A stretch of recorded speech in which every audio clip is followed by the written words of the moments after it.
Noailles, au quotidien, c'est la convivialité. J'ai l'impression d'être en famille tous les jours. Et ça, c'est quelque chose que j'adore. Et finalement, on se sent vraiment comme à la maison. Et j'aime ces quartiers très, très différents. En fait, ils sont collés, mais en même temps, il y a plusieurs ambiances. Ça, c'est aussi un truc que j'avais jamais vu ailleurs. Tu passes du coq à l'âne, d'une rue à l'autre, quoi. Vous écoutez Marseille Créative, je suis Clémentine Roux, votre hôte. Dans ce podcast, découvrez les histoires d'artistes, d'artisans, de chefs, de designers, mais pas que. Vous entendrez des personnes engagées, marseillaises d'origine ou d'adoption, connues ou moins connues, qui font bouger Marseille grâce à leurs mains, leurs yeux et leur cœur. Dans chaque épisode, un talent vous ouvrira la porte de son quotidien et vous racontera sa facette de Marseille.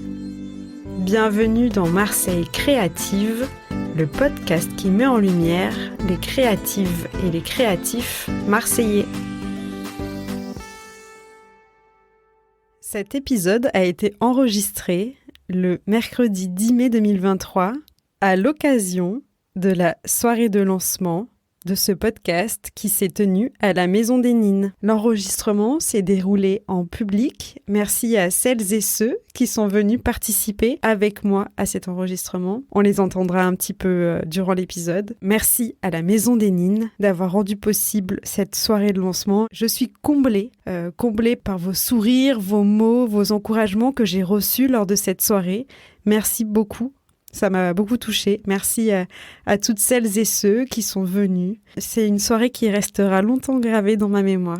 Merci bien sûr aux créatifs et aux créatives qui ont fait le pari et qui m'ont dit oui quand je leur ai proposé d'organiser cette exposition collective à l'occasion de cette soirée. L'exposition s'est déroulée jusqu'au 31 mai, c'est maintenant terminé, mais soyez-en sûrs qu'on risque de réitérer et de remettre le couvert. Attention, cet épisode va vous donner faim. Je vous emmène à la rencontre de Laura Guémèche, qui est la chef cuisinière de la Maison des Nines, qui est un lieu multiple et donc aussi un restaurant. J'ai la chance d'avoir pu goûter à de nombreuses reprises la cuisine de Laura, qui est délicieuse, généreuse, gourmande. Laura est influencée par la Méditerranée. Tous ces plats sont bien mijotés et faits avec amour, que vous pourrez retrouver vous aussi tous les midis à la Maison des Nines. Cet épisode est une déclaration d'amour au quartier de Noailles ainsi qu'un food tour. Laura n'est pas seulement généreuse en cuisine, mais aussi dans le partage de ses adresses. Elle nous emmène aux quatre coins de Marseille et nous fait découvrir ses meilleures pépites pour manger ou pour acheter à manger. Merci à elle. J'espère que cet épisode vous plaira. Je vous laisse en compagnie de Laura et des participants et participantes de l'enregistrement. Bonne écoute.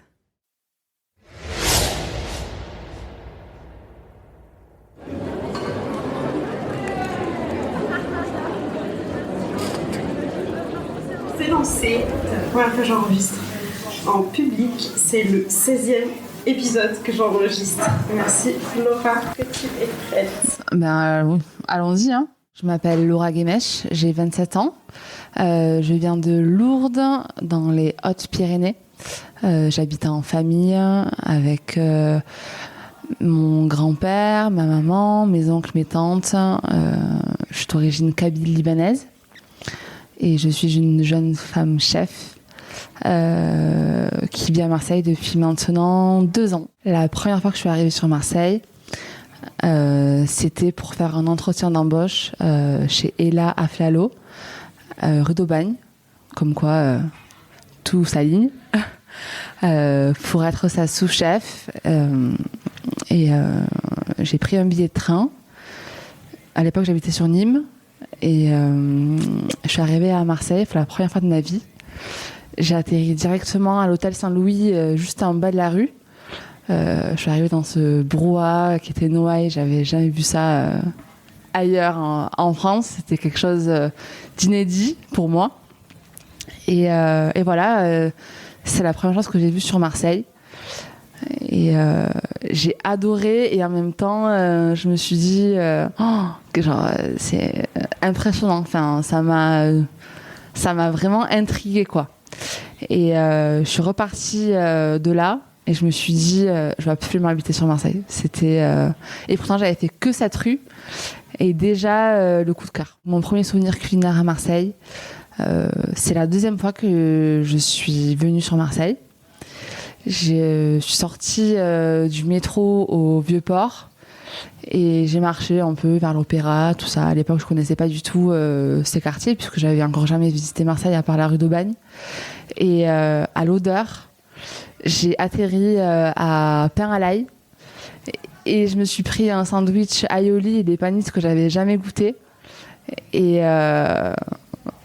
c'était incroyable. C'était incroyable et c'est ça mon premier souvenir culinaire sur Marseille. Pain à l'ail, c'est de la street food provençale.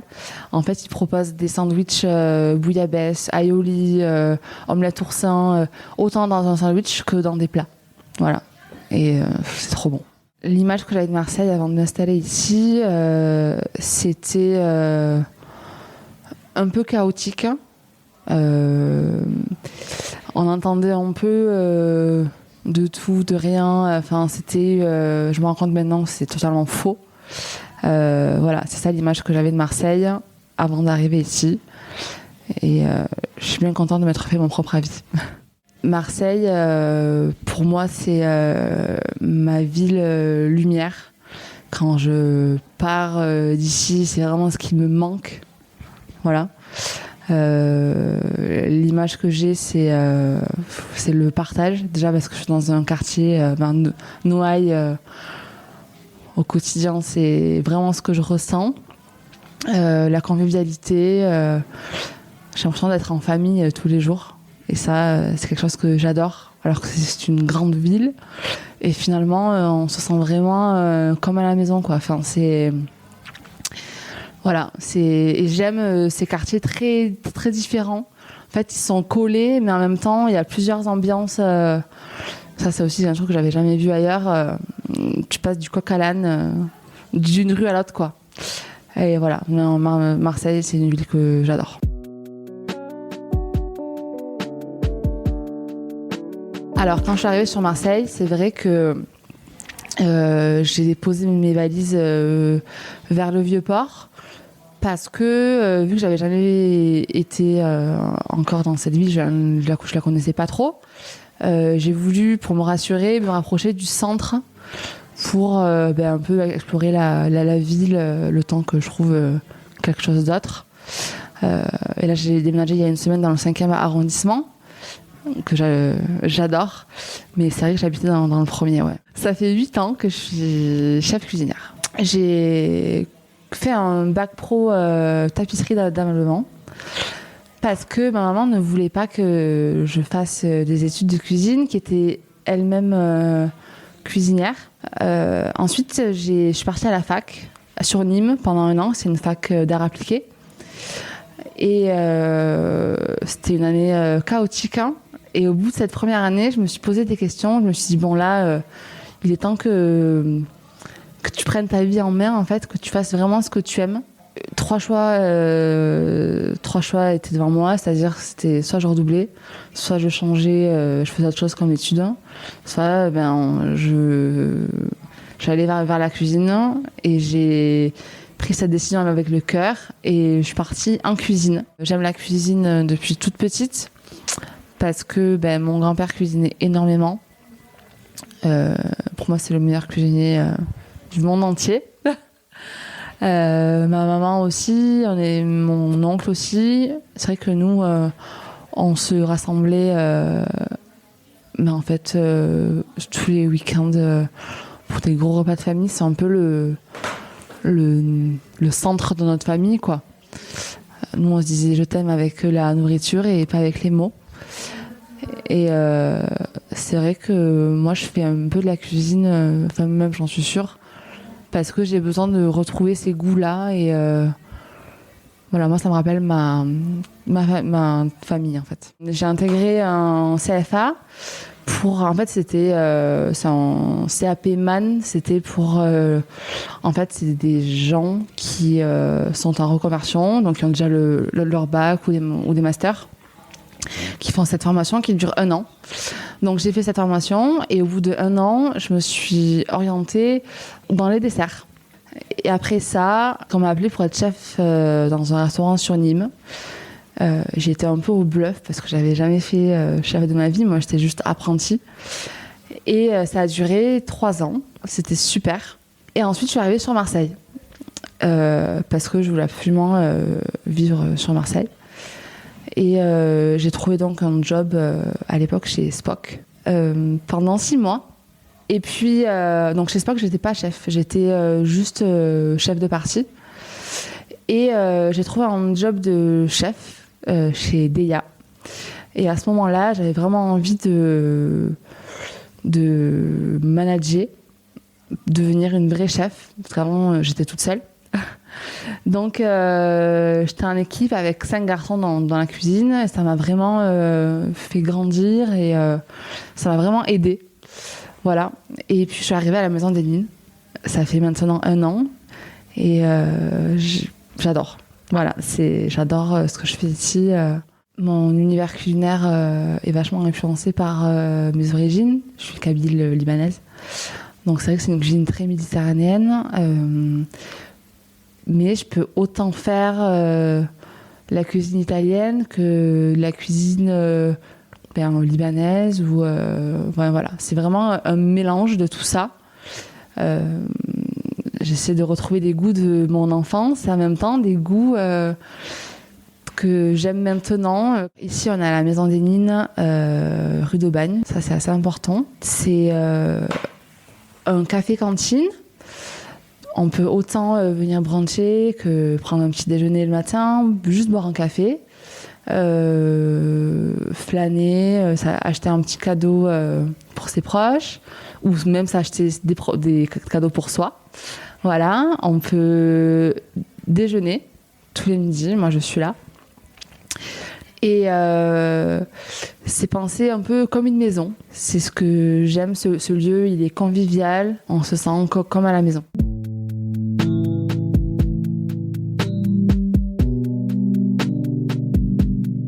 Le quartier de Noailles, pour moi, c'est la générosité. Voilà. Moi, je le ressens comme ça. Je sais pas si c'est parce que ça me rappelle un peu mes origines, mais quand on vient ici, déjà, ce que j'aime, c'est qu'on trouve de tout. Voilà. Et j'aime le fait qu'on puisse autant faire son marché que manger sur place, on peut faire des petits cadeaux, on peut juste... après, moi, je travaille ici, donc forcément... voilà, c'est un peu mon QG. Mais Noailles, ouais, pour moi, c'est le partage, la générosité. Quand j'arrive le matin, en face, il y a le cartage. Ils me proposent toujours une pâtisserie, un verre de thé. Voilà, pour moi, c'est ça, Noailles. Et puis ça bouillonne. Il y a toujours du monde. C'est vivant, c'est lumineux. Alors Marseille nourrit ma créativité tout simplement tous les jours. Déjà parce que je suis à Noailles et qu'à Noailles, comme je disais juste avant, on trouve de tout.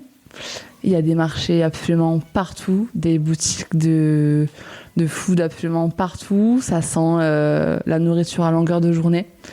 Donc ça, déjà, c'est très inspirant. Chaque coin de rue à Marseille, je trouve que c'est une ville très food. C'est... voilà. Et d'autant plus que moi, je suis d'origine kabyle et Marseille, ça réunit un peu tout ce que j'aime. Voilà, c'est très méditerranéen et du coup, ça a du sens pour moi. Alors, les lieux dans lesquels je me rends assez souvent, déjà, il y a toutes les épiceries. Ça peut être autant Tamki que les épiceries paysannes ou plus indépendantes. Ça peut être déjà tous les restos que je fais tous les mois. J'en teste pas mal. Voilà. Donc ça m'inspire énormément. Tous les marchés, ça c'est pareil. Il y a le marché de Noailles, il y a le marché du Courjus. Il y a aussi à la Plaine, souvent le vendredi soir, en plus là maintenant que j'habite dans le 5e, quand on passe le vendredi, il y a plein de petits paysans. Enfin voilà, il y en a de partout. Et ça m'inspire beaucoup au quotidien. Mes 3 adresses favorites, c'est l'Idéal en face, le restaurant. Voilà, ça j'adore. L'IMAT, excellent. Et Tamki. Tamki, pour moi, bon déjà, quand on rentre dedans, je te dis où est-ce que je suis tombée. Il y en a de partout. Tu comprends absolument rien parce que c'est tout écrit en vietnamien ou en chinois. En fait, c'est une épicerie donc asiatique. Ils font aussi des plats à emporter qui sont excellents. Mais vraiment, là, ça, je mets un point d'honneur sur ça. Moi, je me sers très souvent. Et donc, on peut trouver de tout, autant du riz que des nouilles, des sauces, beaucoup de fruits et légumes exotiques. Enfin, voilà, c'est un peu la caverne d'Ali Baba des épices aussi. Voilà, pour moi, c'est un lieu assez incroyable.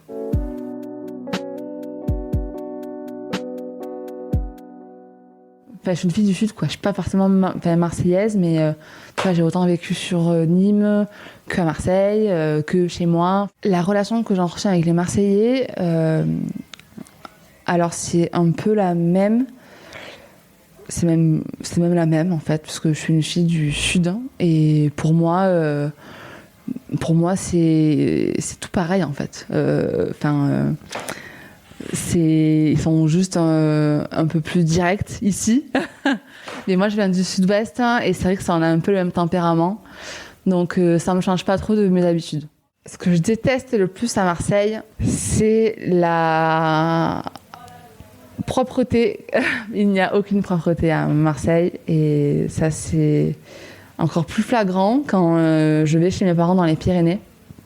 J'ai l'impression que je peux lécher le sol tellement c'est propre. Ce que j'aime le plus à Marseille, c'est la lumière. Voilà, ça c'est quelque chose que je pense que si un jour je pars de Marseille, c'est ce qui me manquera le plus, clairement. La lumière à Marseille, elle est différente. Le matin, elle est très intense. Le ciel, c'est limite... je sais pas, je trouve... c'est limite blanc. Mais le soir, la lumière, je trouve qu'elle rend tout beau. En fait, tout est beau avec cette lumière le soir. Et particulièrement, les couchers de soleil, je les trouve incroyables. Le ciel devient orange. Je trouve ça fou. Je ne sais pas si c'est un spot favori pour voir le coucher de soleil, mais en tout cas, là où on voit vraiment, c'est au Mucem. Le Mucem, quand on se pose... autour là sur les rochers là le soleil le coucher de soleil est incroyable et je trouve qu'on le voit vraiment très très bien. Le son qui symbolise le mieux Marseille, j'en ai mais c'est pas bien. Ah non mais pour moi le son qui symbolise le mieux Marseille, c'est le matin quand je me réveille, c'était camion de poubelle et le Karcher sous ma fenêtre. Voilà, ça c'était tous les matins. C'était comme ça. L'enfer. Pour moi, l'odeur qui symbolise le plus Marseille, alors il y en a deux. Déjà, il y en a une qui est qui est là tout le temps. C'est l'odeur de la pizza. J'ai jamais vu ça, jamais vu autant de pizzerias qu'à Marseille. C'est incroyable. Et ensuite, il y en a une autre, c'est les chouchous. parce que j'habitais juste à côté d'un endroit. Donc, en fait, j'habitais rue Venture.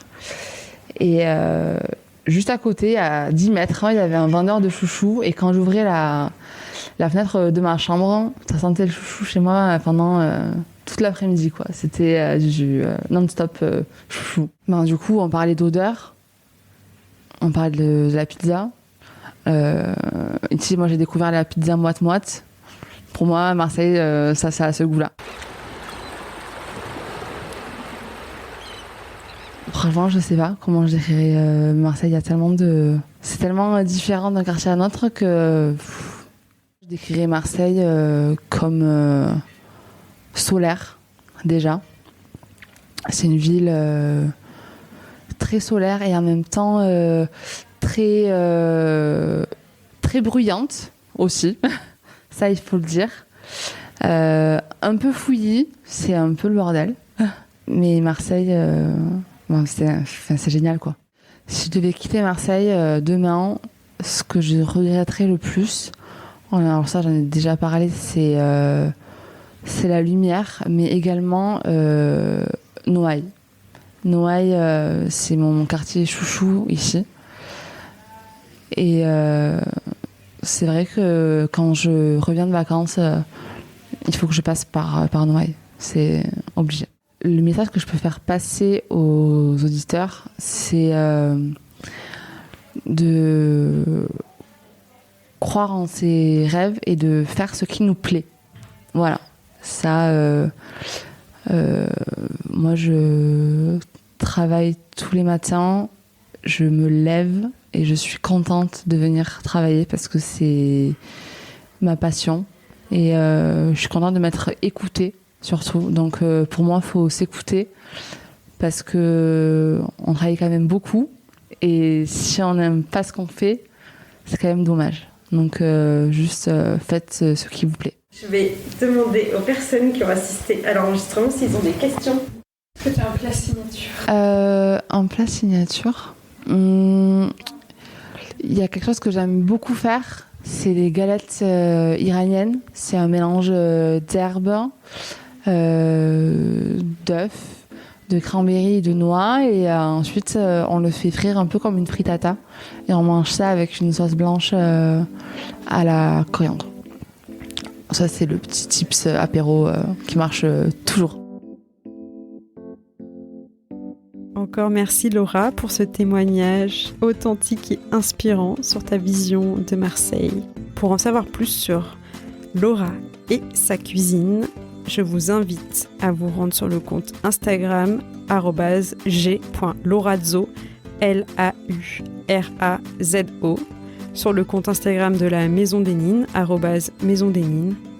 Et pour retrouver les images de cet épisode, je vous invite à vous rendre sur le compte Instagram du podcast @marseille.creative. Je vous donne rendez-vous dans 2 semaines pour un nouvel épisode. Et avant de partir, si vous écoutez ce podcast sur Spotify ou sur Apple Podcast, est-ce que vous pouvez me mettre 5 étoiles et un commentaire pour donner envie aux autres auditeuristes qui passent par là d'appuyer sur Play. Merci encore pour votre soutien. À bientôt.